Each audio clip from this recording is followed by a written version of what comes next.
ਸਮੇਂ ਦੀ ਗੱਲ ਹੈ। ਜੰਗਲ ਵਿੱਚ ਇੱਕ ਨਿੱਕੇ ਜਿਹੇ ਘਰ ਵਿੱਚ ਮਦਰ ਗੋਟ ਅਤੇ ਉਹਨਾਂ ਦੀਆਂ ਪਿਆਰੀਆਂ ਲਿਟਲ ਗੋਟਸ ਮौज ਮਸਤੀ ਨਾਲ ਰਹਿੰਦੀਆਂ ਸੀ। ਲਿਟਲ ਗੋਟਸ ਬਹੁਤ ਪਿਆਰੀਆਂ ਲੱਗਦੀਆਂ ਸੀ, ਖਿਡੌਣਿਆਂ ਵਰਗੀਆਂ, ਸਾਰੀਆਂ ਮਾਵਾਂ ਦੀ ਤਰ੍ਹਾਂ। ਮਦਰ ਗੋਟ ਵੀ ਆਪਣੇ ਜਵਾਕਾਂ ਨਾਲ ਬਹੁਤ ਪਿਆਰ ਕਰਦੀ ਸੀ।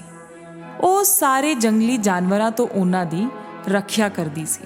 ਇੱਕ ਦਿਨ ਖਾਣਾ ਲੱਭਣ ਬਾਹਰ ਜਾਣ ਤੋਂ ਪਹਿਲਾਂ ਉਹਨੇ ਆਪਣੀ ਲਿਟਲ ਗੋਟਸ ਨੂੰ ਕੋਲ ਬੁਲਾਇਆ ਅਤੇ ਕਿਹਾ, ਮੇਰੇ ਪਿਆਰੇ ਜਵਾਕੋ, ਮੈਂ ਜੰਗਲ ਵਿੱਚ ਜਾ ਰਹੀ ਹਾਂ। ਕਿਸੇ ਲਈ ਵੀ ਬੂਹਾ ਨਾ ਖੋਲਣਾ। ਜੇ ਭੇੜੀਆ ਅੰਦਰ ਆ ਗਿਆ ਤਾਂ ਸਾਨੂੰ ਸਾਰਿਆਂ ਨੂੰ ਖਾ ਜਾਵੇਗਾ। ਉਹ ਭੇਸ ਬਦਲ ਕੇ ਤੁਹਾਨੂੰ ਠੱਗਣਾ ਚਾਹੇਗਾ। ਪਰ ਅਸੀਂ ਉਹਨੂੰ ਪਛਾਣਾਂਗੇ ਕਿਵੇਂ? ਭੇੜੀਏ ਦੀ ਆਵਾਜ਼ ਬਹੁਤ ਰੁੱਖੀ ਹੈ ਅਤੇ ਮੇਰੀ ਆਵਾਜ਼ ਬਹੁਤ ਮਿੱਠੀ। ਰੁੱਖੀ ਆਵਾਜ਼ ਸੁਣ ਕੇ ਤੁਸੀਂ ਸਮਝ ਜਾਣਾ ਕਿ ਉਹ ਭੇੜੀਆ ਹੀ ਹੈ। ਇਹ ਬੋਲ ਕੇ ਨਿਕਲਦੇ ਸਮੇਂ ਮਦਰ ਗੋਟ ਨੂੰ ਕੁਝ ਯਾਦ ਆਇਆ ਅਤੇ ਉਹਨੇ ਮੁੜ ਕੇ ਕਿਹਾ, ਇੱਕ ਹੋਰ ਗੱਲ, ਭੇੜੀਏ ਦੇ ਪੈਰ ਕਾਲੇ ਨੇ ਅਤੇ ਮੇਰੇ ਚਿੱਟੇ, ਤੇ ਤੁਸੀਂ ਪੈਰ ਵੇਖ ਕੇ ਵੀ ਪਛਾਣ ਸਕਦੇ ਹੋ। ਡੋਂਟ ਵਰੀ ਮੰਮੀ, ਅਸੀਂ ਵੱਡੇ ਹੋ ਗਏ ਹਾਂ, ਅਸੀਂ ਸਾਂਭ ਲਵਾਂਗੇ। ਮਦਰ ਗੋਟ ਨੇ ਇੱਕ ਕਰਕੇ ਆਪਣੇ ਸਾਰੇ ਜਵਾਕਾਂ ਨੂੰ ਚੁੰਮਿਆ ਅਤੇ ਫੇਰ ਜੰਗਲ ਵੱਲ ਤੁਰ ਪਈ। ਭੇੜੀਆ ਇਹ ਸਭ ਕੁਝ ਵੇਖ ਰਿਹਾ ਸੀ ਦੂਰੋਂ। ਮਦਰ ਗੋਟ ਦੇ ਜਾਣ ਪਿੱਛੋਂ ਉਹ ਥੋੜੀ ਦੇਰ ਹੋਰ ਰੁਕਿਆ ਅਤੇ ਫਿਰ ਉਹਨਾਂ ਦੇ ਘਰ ਪਹੁੰਚ ਕੇ ਬੂਹੇ ਤੇ ਨੌਕ ਕਰਨ ਲੱਗ ਪਿਆ।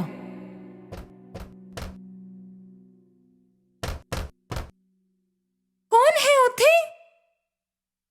ਮੇਰੇ ਪਿਆਰੇ ਬੱਚੋ, ਚਲੋ ਦਰਵਾਜ਼ਾ ਖੋਲੋ। ਵੇਖੋ, ਤੁਹਾਡੀ ਮੰਮੀ ਤੁਹਾਡੇ ਲਈ ਖਾਣਾ ਲੈ ਕੇ ਆਈ ਹੈ। ਪਰ ਲਿਟਲ ਗੋਟਸ ਨੇ ਭੇੜੀਏ ਦੀ ਭਾਰੀ ਆਵਾਜ਼ ਪਛਾਣ ਲਈ।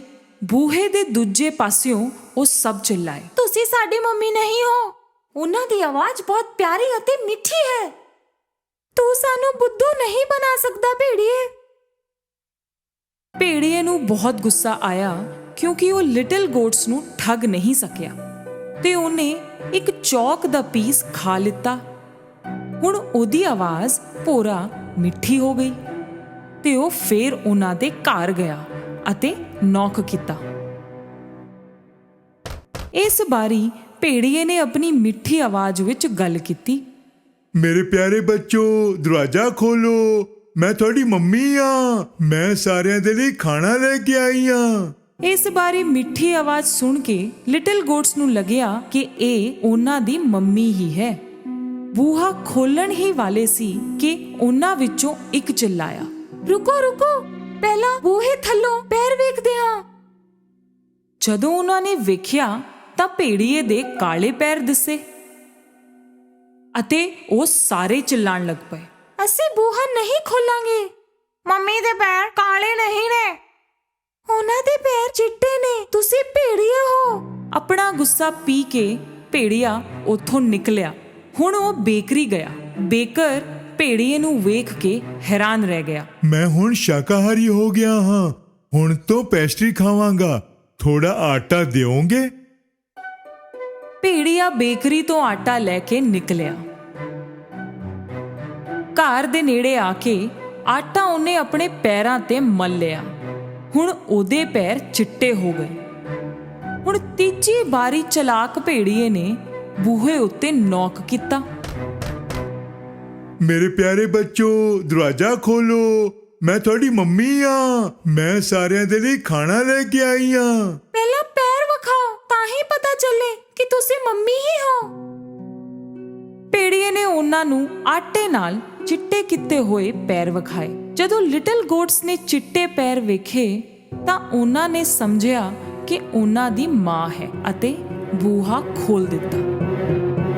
ਫੇਰ ਕੀ, ਉਹਨਾਂ ਦੇ ਸਾਹਮਣੇ ਸੀ ਭੇੜੀਆ। ਲਿਟਲ ਗੋਟਸ ਡਰ ਗਏ ਸੀ ਅਤੇ ਘਬਰਾ ਕੇ ਚਿল্ਲਾਣ ਲੱਗੇ,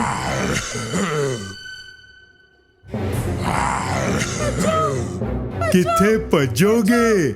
ਮੈਂ ਫੜ ਹੀ ਲਵਾਂਗਾ। ਇੱਕ ਜਵਾਕ ਟੇਬਲ ਦੇ ਥੱਲੇ ਲੁਕ ਗਿਆ, ਦੂਜਾ ਬਿਸਤਰੇ ਵਿੱਚ, ਤੀਜਾ ਚਿਮਣੀ ਵਿੱਚ ਗਿਆ ਅਤੇ ਚੌਥਾ ਕਿਚਨ ਵਿੱਚ ਜਾ ਕੇ ਲੁਕ ਗਿਆ। ਪੰਜਵਾਂ ਅਲਮਾਰੀ ਵਿੱਚ ਜਾ ਕੇ ਬਹਿ ਗਿਆ। ਛੇਵਾਂ ਪਰਦੇ ਦੇ ਪਿੱਛੇ ਅਤੇ ਸੱਤਵਾਂ ਘੜੀ ਦੇ ਅੰਦਰ। ਪਰ ਭੇੜੀਆ ਚਲਾਕ ਸੀ ਅਤੇ ਸਾਰਿਆਂ ਨੂੰ ਉਹਨੇ ਇੱਕ ਕਰਕੇ ਖੜ ਜਾਓ। ਫੜ ਲਿਆ। ਇੱਥੇ ਆਓ, ਮੈਂ ਤੁਹਾਨੂੰ ਛੱਡਾਂਗਾ ਨਹੀਂ। ਖੜ ਜਾਓ। ਸਿਰਫ ਘੜੀ ਵਿੱਚ ਲੁਕਣ ਵਾਲੇ ਨੂੰ ਉਹ ਫੜ ਨਹੀਂ ਸਕਿਆ। ਉਹਦਾ ਢਿੱਡ ਭਰ ਚੁੱਕਿਆ ਸੀ। ਇਸ ਕਰਕੇ ਉਹਨੇ ਜ਼ਿਆਦਾ ਸੋਚਿਆ ਨਹੀਂ ਅਤੇ ਉੱਥੋਂ ਨਿਕਲ ਗਿਆ। ਉੱਥੇ ਇੱਕ ਵੱਡਾ ਮੈਦਾਨ ਸੀ ਜਿੱਥੇ ਇੱਕ ਪੇੜ ਦੇ ਥੱਲੇ ਉਹ ਨੱਕ ਵਜਾ ਕੇ ਸੌਣ ਲੱਗਿਆ।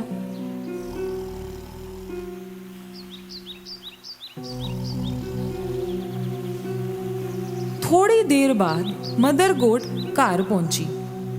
ਬੂਹਾ ਖੁੱਲਾ ਵੇਖ ਕੇ ਸਮਝ ਗਈ ਕਿ ਕੁਝ ਹੋਇਆ ਹੈ ਅਤੇ ਉਹ ਚਿল্ਲਾਣ ਲੱਗੀ, ਮੇਰੇ ਜਵਾਕ।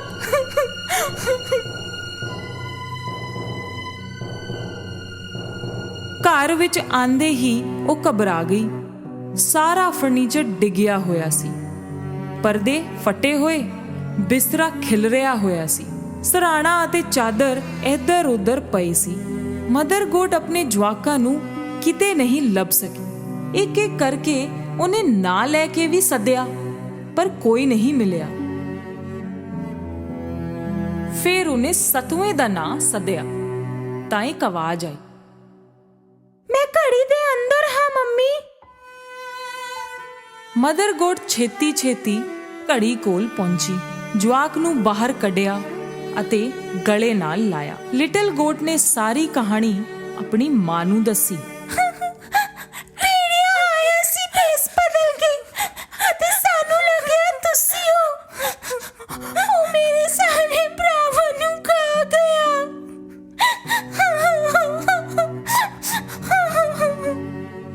ਮਦਰ ਗੋਟ ਨੂੰ ਬਹੁਤ ਬੁਰਾ ਲੱਗਿਆ। ਉਹ ਬਹੁਤ ਰੋਈ ਆਪਣੇ ਜਵਾਕਾਂ ਵਾਸਤੇ। ਆਪਣੇ ਸਿਰਫ ਇੱਕ ਜਵਾਕ ਨਾਲ ਉਹ ਘਰ ਤੋਂ ਬਾਹਰ ਨਿਕਲੀ ਤਾਂ ਹੀ ਉਹਨਾਂ ਨੂੰ ਭੇੜੀਆ ਸੁੱਤਾ ਹੋਇਆ ਦਿਸਿਆ। ਉਹਦਾ ਨੱਕ ਇੰਨੀ ਤੇਜ਼ ਵੱਜ ਰਿਹਾ ਸੀ ਕਿ ਪੇੜ ਦੇ ਪੱਤੇ ਵੀ ਹਿੱਲ ਰਹੇ ਸੀ। ਮਦਰ ਗੋਟ ਭੇੜੀਏ ਨੂੰ ਥੋੜੀ ਦੇਰ ਵੇਖਦੀ ਰਹੀ। ਉਹਨੇ ਵੇਖਿਆ ਕਿ ਉਹਦੇ ਢਿੱਡ ਦੇ ਅੰਦਰ ਕੁਝ ਹਿੱਲ ਰਿਹਾ ਹੈ। ਹਾਏ ਰੱਬਾ, ਲੱਗਦਾ ਹੈ ਮੇਰੇ ਜਵਾਕ ਉਹਦੇ ਢਿੱਡ ਦੇ ਅੰਦਰ ਜਿੰਦੇ ਨੇ। ਉਹਨੇ ਇੱਕ ਪਲਾਨ ਸੋਚਿਆ ਅਤੇ ਆਪਣੇ ਜਵਾਕ ਨੂੰ ਕਿਹਾ, ਘਰੋਂ ਮੇਰੇ ਲਈ ਇੱਕ ਸੂਈ ਧਾਗਾ ਅਤੇ ਕੈਂਚੀ ਲੈ ਕੇ ਆ ਛੇਤੀ। ਲਿਟਲ ਗੋਟ ਘਰ ਜਾਣ ਲੱਗਿਆ ਤਾਂ ਮਦਰ ਗੋਟ ਨੇ 6 ਵੱਡੇ ਪੱਥਰ ਇਕੱਠੇ ਕੀਤੇ। ਥੋੜੀ ਦੇਰ ਵਿੱਚ ਲਿਟਲ ਗੋਟ ਸੂਈ ਧਾਗਾ ਅਤੇ ਕੈਂਚੀ ਲੈ ਕੇ ਪਹੁੰਚਿਆ। ਜਿਵੇਂ ਮਦਰ ਗੋਟ ਨੇ ਭੇੜੀਏ ਦਾ ਢਿੱਡ ਕੱਟਿਆ, ਉਹਨੂੰ ਉੱਤੇ ਹੀ ਆਪਣਾ ਇੱਕ ਜਵਾਕ ਦਿਸਿਆ ਅਤੇ ਬਾਕੀ ਵੀ ਇੱਕ ਤੋਂ ਬਾਅਦ ਇੱਕ ਦਿਸੇ। ਸਾਰੇ ਸਲਾਮਤ ਸੀ। ਮਦਰ ਗੋਟ ਬੜੀ ਖੁਸ਼ ਹੋਈ। ਸਾਰੇ ਜਵਾਕਾਂ ਨੇ ਮਦਰ ਗੋਟ ਨੂੰ ਹੱਗ ਕੀਤਾ। Mummy, we love you। ਸਾਰੇ ਬਹੁਤ ਖੁਸ਼ ਸੀ। ਮੇਰੇ ਜਵਾਕੋ, ਤੁਸੀਂ ਸਾਰੇ ਠੀਕ ਹੋ ਨਾ? ਮਦਰ ਗੋਟ ਨੇ ਭੇੜੀਏ ਦੇ ਅੰਦਰ ਸਾਰੇ ਪੱਥਰ ਭਰ ਦਿੱਤੇ। ਫਿਰ ਉਹਨੇ ਉਹਦੇ ਢਿੱਡ ਨੂੰ ਸੂਈ ਧਾਗੇ ਨਾਲ ਸੀ ਦਿੱਤਾ। ਭੇੜੀਆ ਇੰਨੀ ਡੂੰਗੀ ਨੀਂਦ ਵਿੱਚ ਸੀ ਕਿ ਉਹਨੂੰ ਕੁਝ ਪਤਾ ਹੀ ਨਹੀਂ ਲੱਗਿਆ। ਭੇੜੀਆ ਜਦੋਂ ਜਾਗਿਆ, ਖੜਾ ਹੋਇਆ, ਉਹਦਾ ਢਿੱਡ ਦਰਦ ਕਰ ਰਿਹਾ ਸੀ। ਉਹਨੂੰ ਲੱਗਿਆ ਕਈ ਸਾਰੇ ਲਿਟਲ ਗੋਟਸ ਦੀ ਵਜ੍ਹਾ ਨਾਲ ਦਰਦ ਹੋ ਰਿਹਾ ਹੈ। ਉਹਨੂੰ ਬਹੁਤ ਪਿਆਸ ਲੱਗੀ। ਉਹ ਨਦੀ ਵੱਲ ਗਿਆ ਪਾਣੀ ਪੀਣ। ਤੁਰਦੇ ਵੇਲੇ ਢਿੱਡ ਵਿੱਚ ਪੱਥਰ ਇੱਕ ਦੂਜੇ ਨਾਲ ਟਕਰਾਉਣ ਲੱਗੇ। ਢਿੱਡ ਇੰਨਾ ਭਾਰੀ ਤੇ ਭਰਿਆ ਹੋਇਆ ਲੱਗ ਰਿਹਾ ਹੈ, ਜਿਵੇਂ ਮੈਂ ਪੱਥਰ ਹੀ ਖਾਦੇ ਹੋਣ। ਉਹ ਪਾਣੀ ਪੀਣ ਵਾਸਤੇ ਝੁਕਿਆ। ਪੱਥਰਾਂ ਦੇ ਬੋਝ ਕਰਕੇ ਉਹ ਨਦੀ ਵਿੱਚ ਡਿੱਗ ਪਿਆ। ਬਚਾਓ, ਬਚਾਓ, ਮੈਂ ਡੁੱਬ ਰਿਹਾ, ਕੋਈ ਮੈਨੂੰ ਬਚਾਓ, ਬਚਾਓ, ਮੈਂ ਡੁੱਬ ਰਿਹਾ। ਉਹ ਬਹੁਤ ਚਿल्लाया पर कोई नहीं आया। ਬਚਾਓ, ਬਚਾਓ। ਪੱਥਰਾਂ ਦਾ ਵਜਨ ਉਹਨੂੰ ਪਾਣੀ ਵਿੱਚ ਡੂੰਘੇ ਲੈ ਗਏ। ਮਦਰ ਗੋਟ ਅਤੇ ਲਿਟਲ ਗੋਟਸ ਨੇ ਜਦੋਂ ਇਹ ਵੇਖਿਆ ਤਾਂ ਉਹ ਨਦੀ ਵੱਲ ਗਏ।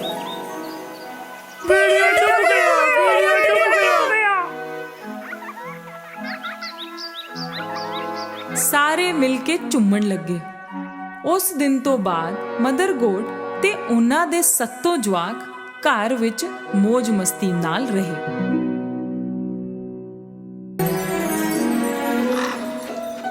ਕਈ ਸਾਲ ਪਹਿਲਾਂ ਇੱਕ ਕਿੰਗਡਮ ਹੋਇਆ ਕਰਦਾ ਸੀ, ਖੁਸ਼ੀਆਂ ਨਾਲ ਭਰਿਆ ਹੋਇਆ ਇੱਕ ਕਿੰਗਡਮ। ਇਸ ਕਿੰਗਡਮ ਦੇ ਕਿੰਗ ਅਤੇ ਕੁਈਨ ਦੀ ਬਸ ਇੱਕੋ ਇੱਛਾ ਸੀ ਕਿ ਉਹਨਾਂ ਦਾ ਇੱਕ ਜਵਾਕ ਹੋਵੇ। ਕਿੰਗ ਅਤੇ ਕੁਈਨ ਦੋਨੋਂ ਬੜੇ ਦਿਆਲੂ ਸੀ, ਤਾਈਓ ਤਾਂ ਉਹਨਾਂ ਨੂੰ ਭਰੋਸਾ ਸੀ ਕਿ ਉਹਨਾਂ ਦੀ ਇਹ ਇੱਛਾ ਰੱਬ ਜ਼ਰੂਰ ਪੂਰੀ ਕਰੇਗਾ। ਅਤੇ ਬਹੁਤ ਛੇਤੀ ਉਹਨਾਂ ਦੀ ਇਹ ਇੱਛਾ ਪੂਰੀ ਹੋ ਗਈ। ਉਹਨਾਂ ਦੀ ਜ਼ਿੰਦਗੀ ਵਿੱਚ ਆਈ ਇੱਕ ਪਿਆਰੀ ਧੀ। ਕੁੜੀ ਦੇ ਚਿਹਰੇ ਤੇ ਸੂਰਜ ਦੀ ਰੋਸ਼ਨੀ ਵਰਗੀ ਚਮਕ ਸੀ। ਇਸ ਕਰਕੇ ਉਹਨਾਂ ਨੇ ਉਹਦਾ ਨਾਮ ਰੱਖਿਆ ਪ੍ਰਿੰਸੈਸ ਅਰੋਰਾ, ਯਾਨੀ ਰੋਸ਼ਨੀ। ਆਪਣੀ ਖੁਸ਼ੀ ਸਾਰਿਆਂ ਨਾਲ ਵੰਡਣ ਲਈ ਉਹਨਾਂ ਨੇ ਇੱਕ ਪਾਰਟੀ ਰੱਖੀ। ਪਾਰਟੀ ਵਿੱਚ ਸਭ ਨੂੰ ਸੱਦਿਆ ਗਿਆ। ਸੁਨਹਿਰੇ ਜੰਗਲ ਵਿੱਚ ਰਹਿਣ ਵਾਲੀ ਪਰੀਆਂ ਨੂੰ ਵੀ। ਕਿੰਗ ਅਤੇ ਕੁਈਨ ਤੋਂ ਇੱਕ ਗਲਤੀ ਹੋ ਗਈ। ਉਹ ਇੱਕ ਪਰੀ ਨੂੰ ਸੱਦਣਾ ਭੁੱਲ ਗਏ। ਪੂਰੇ ਕਿੰਗਡਮ ਤੋਂ ਲੋਕੀ ਆਏ ਅਤੇ ਆਲੇ ਦੁਆਲੇ ਦੇ ਕਿੰਗਡਮ ਦੇ ਕਿੰਗਸ ਤੇ ਕੁਈਨਸ ਵੀ ਅਰੋਰਾ ਨੂੰ ਆਪਣੀ ਬਲੇਸਿੰਗਸ ਤੇ ਗਿਫਟਸ ਦੇ ਕੇ ਗਏ। ਅਤੇ ਫੇਰ ਬਾਰੀ ਆਈ 12 ਪਰੀਆਂ ਦੀ। ਉਹਨਾਂ ਨੇ ਅਰੋਰਾ ਨੂੰ ਬਹੁਤ ਐਕਸਕਲੂਸਿਵ ਗਿਫਟਸ ਦਿੱਤੇ। ਆਪਣੇ ਮੈਜਿਕ ਵਾਂਡ ਨਾਲ ਉਹਨਾਂ ਨੇ ਉਹਨੂੰ ਹਰ ਵਿਸ਼ ਪੂਰੀ ਹੋਣ ਦਾ ਗਿਫਟ ਦਿੱਤਾ। ਅਖੀਰ ਵਿੱਚ ਸਿਰਫ 3 ਪਰੀਆਂ ਬਚੀਆਂ। ਦੁਨੀਆ ਦੀਆਂ ਸਾਰੀਆਂ ਖੁਸ਼ੀਆਂ ਹਮੇਸ਼ਾ ਤੈਨੂੰ ਮਿਲਣ। ਤੂੰ ਹਮੇਸ਼ਾ ਹੀ ਖੁਸ਼ ਰਹੇਂਗੀ। ਗਮ ਤੇਰੇ ਨੇੜੇ ਤੇੜੇ ਵੀ ਨਹੀਂ ਆਵੇਗਾ।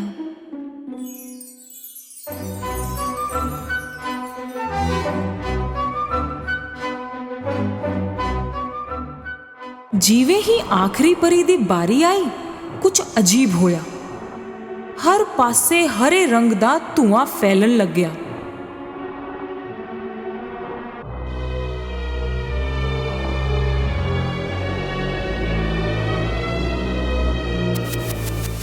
ਅਤੇ ਧੂਏ ਵਿੱਚੋਂ ਨਿਕਲੀ ਇੱਕ ਕਾਲੀ ਪਰੀ।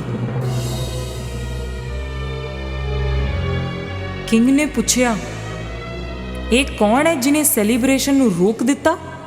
ਤਿੰਨਾਂ ਪਰੀਆਂ ਨੇ ਦੱਸਿਆ, ਇਹ ਡਾਢੇ ਦਿਲ ਵਾਲੀ ਪਰੀ ਹੈ। ਮਹਾਰਾਜ, ਤੁਸੀਂ ਤਾਂ ਸਾਰਿਆਂ ਨੂੰ ਬੁਲਾਇਆ ਸੀ ਪਾਰਟੀ ਵਿੱਚ, ਇਸ ਕਿੰਗਡਮ ਦੇ ਇੱਕ ਬੰਦੇ ਨੂੰ ਤੇ ਬਾਹਰੋਂ ਆਪਣੇ ਦੋਸਤਾਂ ਨੂੰ ਤੇ ਇਹਨਾਂ ਪਰੀਆਂ ਨੂੰ ਵੀ, ਪਰ ਮੈਨੂੰ ਨਹੀਂ ਬੁਲਾਇਆ। ਕਿੰਗ ਨੇ ਕਾਲੀ ਪਰੀ ਤੋਂ ਮਾਫੀ ਮੰਗੀ।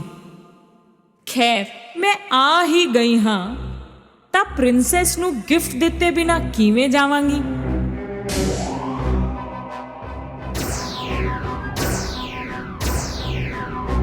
ਪ੍ਰਿੰਸੈਸ ਦੀ ਜ਼ਿੰਦਗੀ ਪਿਆਰ ਅਤੇ ਦੌਲਤ ਨਾਲ ਭਰਪੂਰ ਹੋਵੇਗੀ।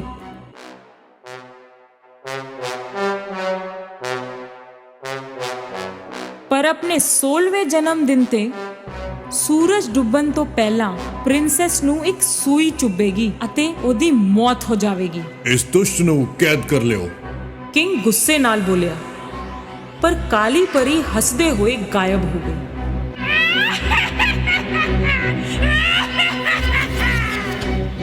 ਹਲੇ ਤੱਕ ਆਖਰੀ ਪਰੀ ਨੇ ਆਪਣਾ ਗਿਫਟ ਨਹੀਂ ਦਿੱਤਾ ਸੀ।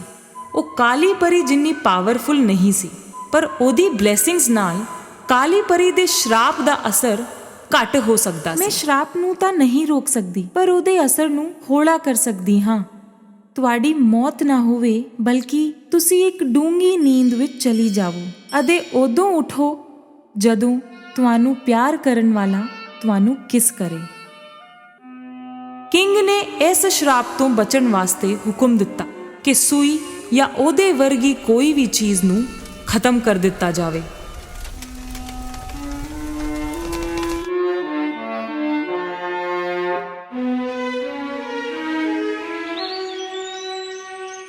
ਉਹਨਾਂ ਦੇ ਗਿਫਟਸ ਦੇ ਨਾਲ ਪ੍ਰਿੰਸੈਸ ਅਰੋਰਾ ਬੜੀ ਖੂਬਸੂਰਤੀ ਨਾਲ ਵੱਡੀ ਹੋ ਰਹੀ ਸੀ। ਇੱਕ ਦਿਨ ਕਿੰਗ ਨੇ ਹੁਕਮ ਦਿੱਤਾ ਤਿੰਨਾਂ ਪਰੀਆਂ ਨੂੰ ਅਰੋਰਾ ਦਾ ਖਿਆਲ ਰੱਖਣ ਵਾਸਤੇ। ਇਹ ਜ਼ਰਾ ਮੁਸ਼ਕਿਲ ਹੋ ਗਿਆ ਸੀ ਕਿਉਂਕਿ ਅਰੋਰਾ ਕਿਸੇ ਦੇ ਵੀ ਹੱਥੀ ਨਹੀਂ ਆਉਂਦੀ ਸੀ, ਪਰ ਉਹਨਾਂ ਦੀ ਮਦਦ ਨਾਲ ਅਰੋਰਾ ਬਹੁਤ ਸੋਹਣੀ ਮੁਟਿਆਰ ਬਣ ਚਲੀ। ਵੇਖਦੇ ਹੀ ਵੇਖਦੇ ਅਰੋਰਾ ਦਾ 16ਵਾਂ ਜਨਮ ਦਿਨ ਵੀ ਆ ਗਿਆ। ਸੂਰਜ ਦੇ ਡੁੱਬਦੇ ਹੀ ਕਾਲੀ ਪਰੀ ਦਾ ਸ਼ਰਾਪ ਸੱਚ ਹੋਣ ਵਾਲਾ ਸੀ। ਕਿੰਗ ਅਤੇ ਕੁਈਨ ਨੇ ਸਭ ਕੁਝ ਕੀਤਾ ਤਾਂ ਕਿ ਇਹ ਨਾ ਹੋਵੇ, ਪਰ ਉਹਨਾਂ ਦੇ ਬਸ ਵਿੱਚ ਸਭ ਕੁਝ ਕਿੱਥੇ ਸੀ।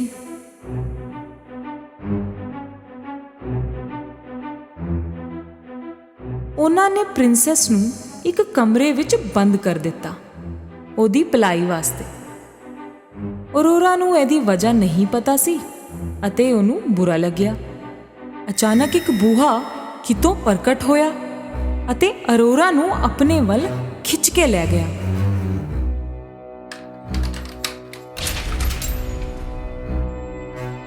ਬੂਹਾ ਖੁੱਲਿਆ ਅਤੇ ਉਹ ਆਪਣੀ ਧੁਨ ਵਿੱਚ ਉਹਦੇ ਅੰਦਰ ਨੂੰ ਤੁਰਨ ਲੱਗੀ ਅਤੇ ਉਹਨੂੰ ਦਿਸੀ ਇੱਕ ਜਨਾਨੀ ਸਿਲਾਈ ਕਰਦੀ ਹੋਈ।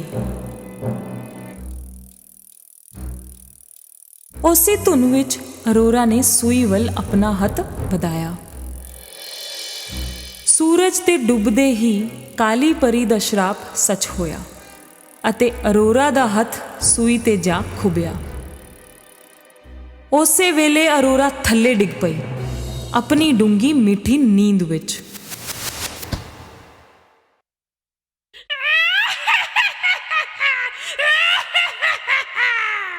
ਕਾਲੀ ਪਰੀ ਦਾ ਸ਼ਰਾਪ ਲੱਖ ਕੋਸ਼ਿਸ਼ਾਂ ਤੋਂ ਬਾਅਦ ਵੀ ਅਖੀਰਕਾਰ ਚੱਲ ਹੀ ਗਿਆ। ਪ੍ਰਿੰਸੈਸ ਨੂੰ ਸੋਹਣੇ ਕੱਪੜੇ ਪਾ ਕੇ ਫੁੱਲਾਂ ਦੇ ਬਿਸਤਰੇ ਤੇ ਸੁਲਾਇਆ ਗਿਆ। ਉਸ ਦਿਨ ਤੋਂ ਹੀ ਅਰੋਰਾ ਨੂੰ ਸਲੀਪਿੰਗ ਬਿਊਟੀ ਕਿਹਾ ਜਾਣ ਲੱਗ ਪਿਆ।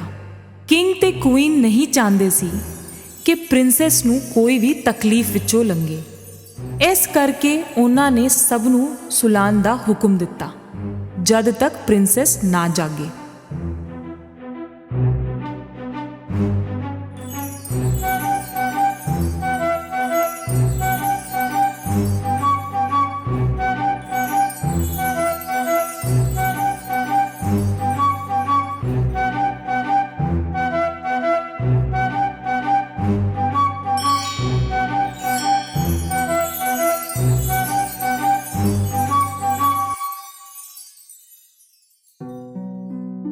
ਸੌ ਸਾਲ ਲੰਘ ਗਏ।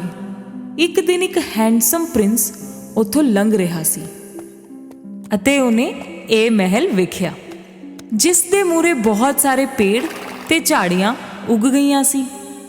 ਸਿਪਾਹੀਆਂ ਨੇ ਉਹਨੂੰ ਇਸ ਮਹਿਲ ਅਤੇ ਸਲੀਪਿੰਗ ਬਿਊਟੀ ਦੀ ਕਹਾਣੀ ਦੱਸੀ। ਪ੍ਰਿੰਸ ਨੂੰ ਇਹ ਕਹਾਣੀ ਬੜੀ ਦਿਲਚਸਪ ਲੱਗੀ ਅਤੇ ਉਹਨੇ ਅੰਦਰ ਜਾਣ ਦਾ ਫੈਸਲਾ ਕੀਤਾ। ਝਾੜੀਆਂ ਤੇ ਕੰਡੇ ਇੰਨੇ ਜ਼ਿਆਦਾ ਸੀ ਕਿ ਪ੍ਰਿੰਸ ਨੂੰ ਉਹਨਾਂ ਨੂੰ ਕੱਟ-ਕੱਟ ਕੇ ਰਸਤਾ ਬਣਾ ਕੇ ਅੱਗੇ ਵਧਣਾ ਪਿਆ। ਅਖੀਰ ਵਿੱਚ ਉਹ ਬੂਹੇ ਤੇ ਪਹੁੰਚ ਗਿਆ। ਉਹਨੂੰ ਦੋ ਗਾਰਡ ਸੁੱਤੇ ਹੋਏ ਮਿਲੇ। ਬੂਹਾ ਖੁੱਲ੍ਹਦੇ ਹੀ ਅੰਦਰ ਵੇਖ ਕੇ ਉਹਦੇ ਹੋਸ਼ ਉੱਡ ਗਏ। ਹਰ ਥਾਂ ਤੇ ਸੁੱਤੇ ਹੋਏ ਲੋਕ। ਘੁੰਮਦੇ ਫਿਰਦੇ ਉਹ ਰਾਜਾ ਦੇ ਕਮਰੇ ਵਿੱਚ ਪਹੁੰਚ ਗਿਆ। ਕਿੰਗ ਤੇ ਕੁਈਨ ਵੀ ਆਪਣੇ ਸੋਫੇ ਉੱਤੇ ਸੁੱਤੇ ਪਏ ਸੀ। ਫਿਰ ਇੱਕ ਅੱਧੇ ਖੁੱਲੇ ਬੂਹੇ ਦੇ ਅੰਦਰ ਉਹਨੂੰ ਉਹ ਦਿਸੀ ਜਿਸ ਨੂੰ ਉਹ ਲੱਭ ਰਿਹਾ ਸੀ, ਸਲੀਪਿੰਗ ਬਿਊਟੀ, ਜਿਹੜੀ ਇੱਕ ਫੁੱਲਾਂ ਦੇ ਬਿਸਤਰ ਉੱਤੇ ਡੂੰਗੀ ਮਿੱਠੀ ਨੀਂਦ ਲੈ ਰਹੀ ਸੀ। ਪ੍ਰਿੰਸ ਉਹਦੇ ਕੋਲ ਜਾ ਕੇ ਬਹਿ ਗਿਆ ਅਤੇ ਉਹਨੇ ਪ੍ਰਿੰਸੈਸ ਦੇ ਕੰਨਾਂ ਵਿੱਚ ਕਿਹਾ, ਤੇ ਤੁਸੀਂ ਹੋ ਉਹ ਸਲੀਪਿੰਗ ਬਿਊਟੀ, ਕਿੰਨੀ ਬਿਊਟੀਫੁਲ ਹੋ ਤੁਸੀਂ। ਅਤੇ ਉਹਨੇ ਉਹਨੂੰ ਮੱਥੇ ਉੱਤੇ ਕਿਸ ਕੀਤਾ ਅਤੇ ਉਸੇ ਵੇਲੇ ਪ੍ਰਿੰਸੈਸ ਨੇ ਅੱਖਾਂ ਖੋਲੀਆਂ ਅਤੇ ਆਪਣੇ ਸਾਹਮਣੇ ਇੱਕ ਹੈਂਡਸਮ ਪ੍ਰਿੰਸ ਨੂੰ ਵੇਖਿਆ। ਉਹਦੇ ਜਾਗਦੇ ਹੀ ਕੈਸਲ ਵਿੱਚ ਸਾਰੇ ਹੀ ਜਾਗ ਗਏ ਆਪਣੀ 100 ਸਾਲ ਲੰਬੀ ਨੀਂਦ ਵਿੱਚੋਂ। ਕਿੰਗ ਤੇ ਕੁਈਨ ਨੂੰ ਭਰੋਸਾ ਨਹੀਂ ਹੋਇਆ। ਉਹ ਭੱਜ ਕੇ ਪ੍ਰਿੰਸੈਸ ਦੇ ਰੂਮ ਵਿੱਚ ਗਏ। ਜਦੋਂ ਉਹਨਾਂ ਨੂੰ ਆਪਣੀ ਧੀ ਸਾਹਮਣੇ ਦਿਸੀ, ਉਹਨਾਂ ਦੀ ਖੁਸ਼ੀਆਂ ਦਾ ਠਿਕਾਣਾ ਨਹੀਂ ਰਿਹਾ। ਪ੍ਰਿੰਸ ਨੇ ਪ੍ਰਿੰਸੈਸ ਨਾਲ ਵਿਆਹ ਕਰਨ ਦਾ ਪ੍ਰਸਤਾਵ ਰੱਖਿਆ। ਪ੍ਰਿੰਸੈਸ ਖੁਸ਼ੀ-ਖੁਸ਼ੀ ਰਾਜ਼ੀ ਹੋ ਗਈ। ਕਿੰਗ ਵੀ ਇਸ ਗੱਲ ਤੋਂ ਬਹੁਤ ਖੁਸ਼ ਸੀ। ਬਹੁਤ ਹੀ ਧੂਮ-ਧਾਮ ਨਾਲ ਉਹਨਾਂ ਦਾ ਵਿਆਹ ਹੋਇਆ ਅਤੇ ਉਹ ਹਮੇਸ਼ਾ ਇੱਕ ਦੂਜੇ ਨਾਲ ਖੁਸ਼ ਰਹੇ। ਨਿੱਕੀ ਜਲਪਰੀ ਰਾਜਾ ਨੂੰ ਬਚਾਉਣ ਦੇ ਲਈ ਇੱਕ ਵਾਰ ਪ੍ਰਿੰਸ ਐਡਵਰਡ ਅਤੇ ਜਲਪਰੀ ਰਾਜਕੁਮਾਰੀ ਆਰੀਆ ਇਕੱਠੇ ਇੱਕ ਜਹਾਜ਼ ਤੇ ਹਵਾ ਜਿੰਨੀ ਤੇਜ਼ ਅਤੇ ਲਹਿਰਾਂ ਤੋਂ ਵੀ ਉੱਚੀ ਕਿਸ਼ਤੀ ਚਲਾ ਰਹੇ ਸੀ। ਵੇਖੋ ਪਾਣੀ ਦਾ ਬਹਾ, ਕਿਸ਼ਤੀ ਚਲਾਣਾ ਮੇਰੀ ਪਸੰਦੀਦਾ ਚੀਜ਼ ਹੈ। ਐਡਵਰਡ ਅਤੇ ਆਰੀਆ ਬਹੁਤ ਵਾਰ ਨਵੀਆਂ ਥਾਵਾਂ ਦਾ ਪਤਾ ਲਾਉਣ ਦੇ ਲਈ ਇਕੱਠੇ ਸਫ਼ਰ ਕਰਿਆ ਕਰਦੇ ਸੀ ਜੋ ਪਹਿਲਾਂ ਕਿਸੇ ਨੇ ਨਹੀਂ ਵੇਖੀਆਂ ਸੀ। ਡੂੰਘੇ ਪਾਣੀ ਦੇ ਥੱਲੇ ਸਮੁੰਦਰੀ ਚੁੜੈਲ ਵੇਗਾ ਇੱਕ ਵਾਰ ਫਿਰ ਆਪਣੇ ਭਰਾ ਰਾਜਾ ਪੋਸਾਈਡਨ ਤੋਂ ਸਮੁੰਦਰੀ ਰਾਜ ਖੋਹਣ ਦੀ ਸੋਚ ਰਹੀ ਸੀ। ਉਸ ਦਾ ਸਹਾਇਕ ਸੱਪ ਗੁਫਾ ਵਿੱਚ ਕ੍ਰਿਸਟਲ ਮੋਤੀ ਦੇ ਕੋਲ ਆਇਆ ਅਤੇ ਹੌਲੇ ਜਿਹੇ ਉਸਨੇ ਉਸ ਨੂੰ ਆਪਣੇ ਸਿਰ ਨਾਲ ਛੋਹ ਲਿਆ ਅਤੇ ਫਿਰ ਮੋਤੀ ਨੇ ਜਾਦੂਗਿਰੀ ਨਾਲ ਉਸ ਨੂੰ ਉਹ ਸਭ ਵਿਖਾਇਆ ਜੋ ਸਮੁੰਦਰ ਵਿੱਚ ਹੋ ਰਿਹਾ ਸੀ। ਮੇਰੇ ਆਕਾ ਇਜ਼ ਆਰੀਆ ਤੇ ਐਡਵਰਡ ਇਜ਼ ਉਹ ਇੱਕ ਸਫ਼ਰ ਤੇ ਗਏ ਨੇ।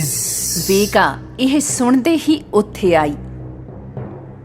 ਸੱਪ, ਮੈਂ ਤੈਨੂੰ ਕਿੰਨੀ ਵਾਰ ਕਿਹਾ ਹੈ, ਮੇਰੇ ਜਾਦੂ ਦੇ ਕ੍ਰਿਸਟਲ ਮੋਤੀ ਨੂੰ ਹੱਥ ਨਹੀਂ ਲਾਣਾ। ਜਦੋਂ ਤੱਕ ਉਹ ਸਮੁੰਦਰ 'ਚ ਹਨ, ਮੈਂ ਉਹਨਾਂ ਦੇ ਨਾਲ ਹਰ ਤਰ੍ਹਾਂ ਤੋਂ ਬੁਰਾ ਕਰ ਸਕਦੀ ਹਾਂ। ਮੇਰੇ ਆਕਾ ਕੀ ਹੋਵੇਗਾ ਜੇ ਤੁਸੀਂ ਧਰਤੀ ਨੂੰ ਖਤਮ ਕਰ ਦਿਓ? ਸਮੁੰਦਰੀ ਚੁੜੈਲ ਵੇਗਾ ਨੇ ਸੱਪ ਨੇ ਜੋ ਕਿਹਾ ਉਸ ਦੇ ਬਾਰੇ ਸੋਚਿਆ ਅਤੇ ਮੈਂ ਸਮਝ ਗਈ, ਜੇ ਮੈਂ ਦੁਨੀਆ ਦੀ ਸਾਰੀ ਧਰਤੀ ਨੂੰ ਖਤਮ ਕਰ ਦਿਆਂ ਤਾਂ ਮੈਂ ਹਰ ਵੇਲੇ ਆਰੀਆ ਨੂੰ ਦੁੱਖ ਦੇ ਸਕਦੀ ਹਾਂ। ਵੇਖਦੀਆਂ ਫਿਰ ਰਾਜਕੁਮਾਰ ਅਤੇ ਬਾਕੀ ਇਨਸਾਨ ਕਦੋਂ ਤੱਕ ਪਾਣੀ ਦੇ ਅੰਦਰ ਰਹਿ ਸਕਦੇ ਨੇ।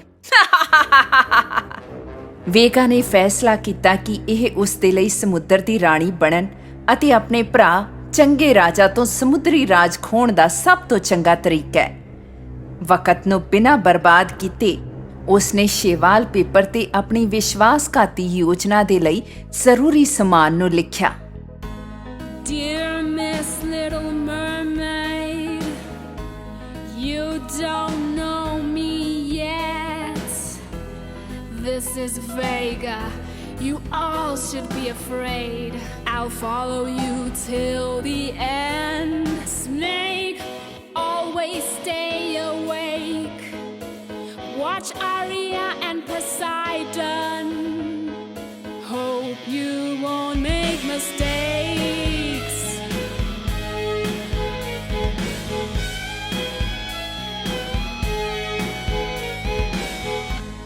I'm writing down my plans to destroy all the bands. One day I will have my freedom. Live in deep blue sea kingdom. Snake, be by my side. I will show you in detail how we go inside.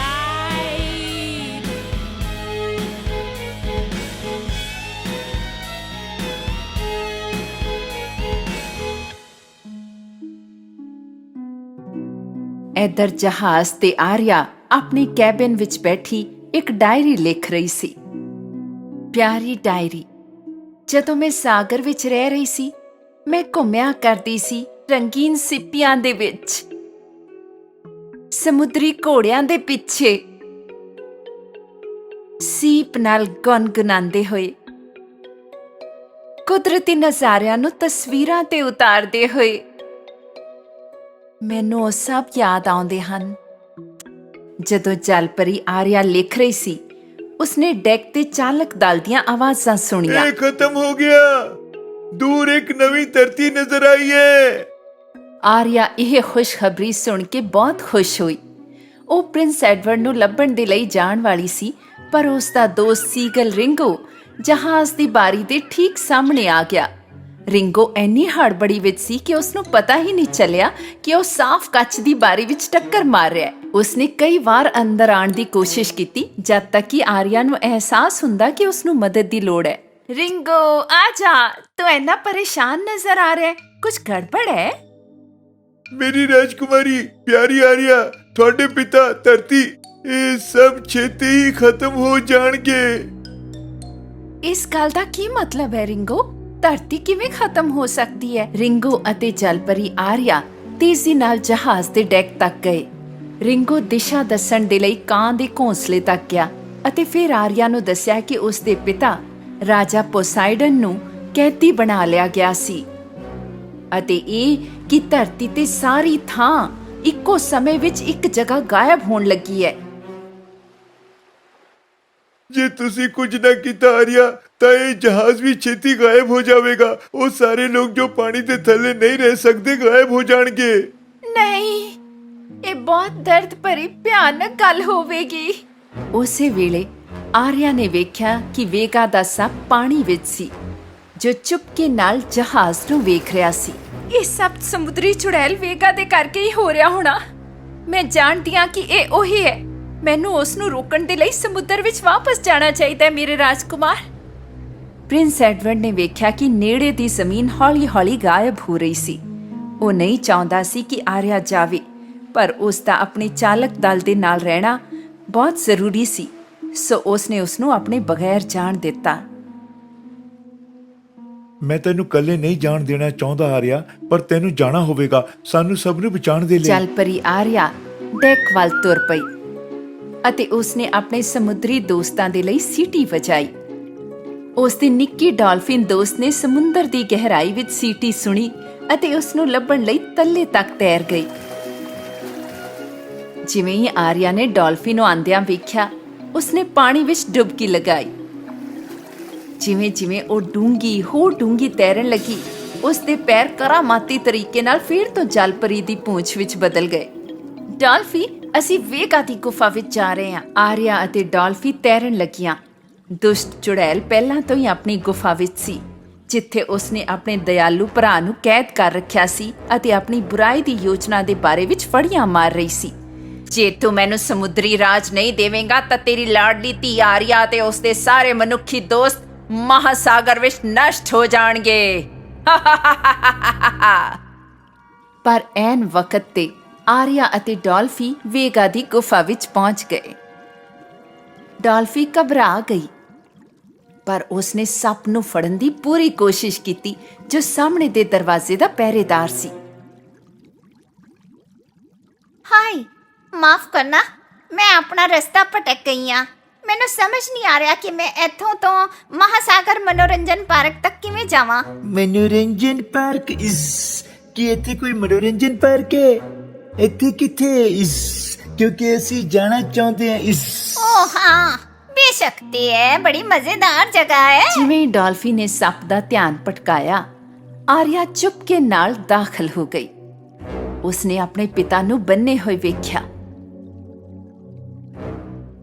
ਫਿਰ ਉਸਨੇ ਆਪਣੇ ਪਿਤਾ ਦਾ ਜਾਦੂ ਦਾ ਤਿਰਸ਼ੂਲ ਅਤੇ ਚੁੜੈਲ ਦਾ ਵੱਡਾ ਜੜੀ ਬੂਟੀਆਂ ਵਾਲਾ ਕੈਬਨਿਟ ਵੇਖਿਆ। ਆਰਿਆ ਆਪਣੇ ਪਿਤਾ ਦੀ ਮਦਦ ਕਰਨ ਦੇ ਲਈ ਅੱਗੇ ਵਧੀ।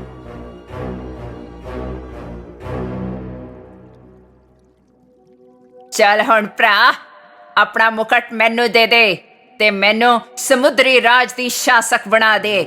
ਆਰਿਆ ਨੇ ਆਪਣੇ ਪਿਤਾ ਦੀ ਛੜੀ ਫੜ ਲਈ ਤੇ ਵੇਗਾ ਦੇ ਪਿੱਛੇ ਚਲੀ ਗਈ। ਹਿੱਲਣਾ ਨਹੀਂ ਵੇਗਾ। ਤੂੰ ਇੱਥੇ ਕਿਵੇਂ ਆ ਗਈ? ਜਦੋਂ ਆਰਿਆ ਨੇ ਚੁੜੈਲ ਤੇ ਛੜੀ ਲਹਿਰਾਈ ਤਾਂ ਛੜੀ ਵਿੱਚੋਂ ਬਿਜਲੀ ਨਿਕਲੀ ਤੇ ਵੇਗਾ ਨੂੰ ਫੜ ਲਿਆ। ਸੱਪ! ਉਸ ਵੇਲੇ ਸੱਪ ਪਹਿਲਾਂ ਹੀ ਆਪਣੀ ਗਾਰਡ ਡਿਊਟੀ ਤੋਂ ਜਾ ਚੁੱਕਿਆ ਸੀ ਅਤੇ ਉਹ ਮਨੋਰੰਜਨ ਪਾਰਕ ਵਿੱਚ ਡਾਲਫੀ ਦੇ ਨਾਲ ਮਸਤੀ ਕਰ ਰਿਹਾ ਸੀ। ਉਸ ਨੂੰ ਵੇਗਾ ਦੀ ਮਦਦ ਲਈ ਚੀਖ ਵੀ ਨਹੀਂ ਸੁਣ ਰਹੀ ਸੀ। ਆਰਿਆ ਨੇ ਆਪਣੇ ਪਿਤਾ ਨੂੰ ਬਚਾਇਆ ਤੇ ਉਹਨਾਂ ਨੂੰ ਉਹਨਾਂ ਦਾ ਤਿਰਸ਼ੂਲ ਵਾਪਸ ਕੀਤਾ।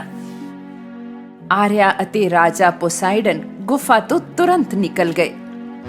ਰਾਜਾ ਪੋਸਾਈਡਨ ਆਪਣੀ ਛੜੀ ਨਾਲ ਗੁਫਾ ਦਾ ਦਰਵਾਜ਼ਾ ਬੰਦ ਕਰਨ ਹੀ ਵਾਲੇ ਸੀ। ਪਿਤਾ ਜੀ ਰੁਕੋ, ਅਸੀਂ ਜਾਦੂ ਨੂੰ ਤੋੜੇ ਬਗੈਰ ਇੱਥੋਂ ਨਹੀਂ ਜਾ ਸਕਦੇ। ਜਲਪਰੀ ਫਟਾਫਟ ਅੰਦਰ ਗਈ ਤੇ ਕ੍ਰਿਸਟਲ ਮੋਤੀ ਦੇ ਵਸ਼ ਵਿੱਚ ਜ਼ਮੀਨ ਨੂੰ ਨਸ਼ਟ ਕਰਨ ਵਾਲੇ ਮੰਤਰ ਨੂੰ ਤੋੜਨ ਦੀ ਸਾਰੀ ਸਮੱਗਰੀ ਇੱਕ-ਇੱਕ ਕਰਕੇ ਇਕੱਠੀ ਕੀਤੀ। ਫਿਰ ਉਸਨੇ ਸਮੁੰਦਰ ਦੇ ਸੀਪ ਨੂੰ ਲਿਆ ਜਿਸ ਵਿੱਚ ਜਾਦੂ ਦੀ ਧੂੜ ਸੀ।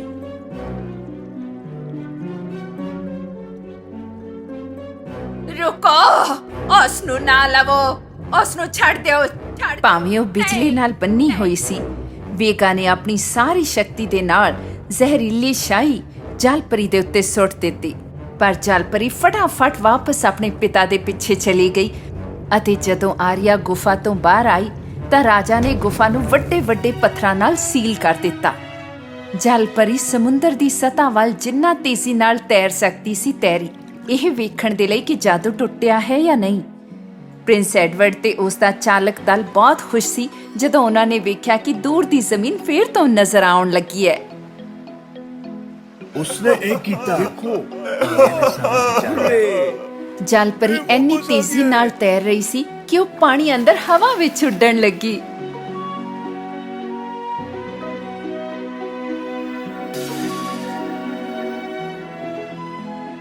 ਤੇ ਫਿਰ ਆਪਣੇ ਪੈਰਾਂ ਦੇ ਨਾਲ ਡੈਕ ਤੇ ਉਤਰੀ। ਉਹ ਪ੍ਰਿੰਸ ਐਡਵਰਡ ਦੇ ਕੋਲ ਗਈ। ਮੇਰੀ ਰਾਜਕੁਮਾਰੀ, ਤੁਸੀਂ ਇਹ ਕਰ ਵਿਖਾਇਆ। ਤੁਸੀਂ ਸਾਰੇ ਮਨੁੱਖਾਂ ਅਤੇ ਧਰਤੀ ਦੇ ਜਾਨਵਰਾਂ ਦੀ ਜਾਨ ਬਚਾਈ ਹੈ। ਰਿੰਗੋ, ਜੋ ਦੂਰ ਦੀ ਜ਼ਮੀਨ ਤੇ ਉਡਾਰੀ ਭਰ ਕੇ ਆਇਆ ਸੀ, ਜਹਾਜ਼ ਤੇ ਉਤਰਿਆ ਅਤੇ ਆਰੀਆ ਨੂੰ ਧੰਨਵਾਦ ਕੀਤਾ। ਉਹ ਸਭ ਕੁਝ ਪਹਿਲਾਂ ਵਾਂਗ ਹੋ ਗਿਆ ਹੈ ਰਾਜਕੁਮਾਰੀ। ਸਾਰੇ ਰਾਜ ਅਤੇ ਧਰਤੀ ਬਹਾਲ ਹੋ ਰਹੇ ਹਨ। ਇਸ ਨਾਲ ਆਰੀਆ ਸੱਚਮੁੱਚ ਬਹੁਤ ਖੁਸ਼ ਹੋ ਗਈ ਤੇ ਉਹ ਤੇ ਰਾਜਕੁਮਾਰ ਖੁਸ਼ੀ-ਖੁਸ਼ੀ ਹੱਸਣ ਲੱਗੇ। ਇੱਧਰ ਵੇਗਾ ਦੇ ਸਹਾਇਕ ਸੱਪ ਨੂੰ ਅਹਿਸਾਸ ਹੋਇਆ ਕਿ ਉਹ ਮਨੋਰੰਜਨ ਪਾਰਕ ਵਿੱਚ ਇਕੱਲਾ ਸੀ ਅਤੇ ਜਦੋਂ ਉਹ ਡਰ ਕੇ ਸਮੁੰਦਰੀ ਚੁੜੈਲ ਦੇ ਕੋਲ ਗਿਆ, ਉਸਨੇ ਵੇਖਿਆ ਕਿ ਗੁਫਾ ਦਾ ਪ੍ਰਵੇਸ਼ ਦੁਆਰ ਬੰਦ ਸੀ।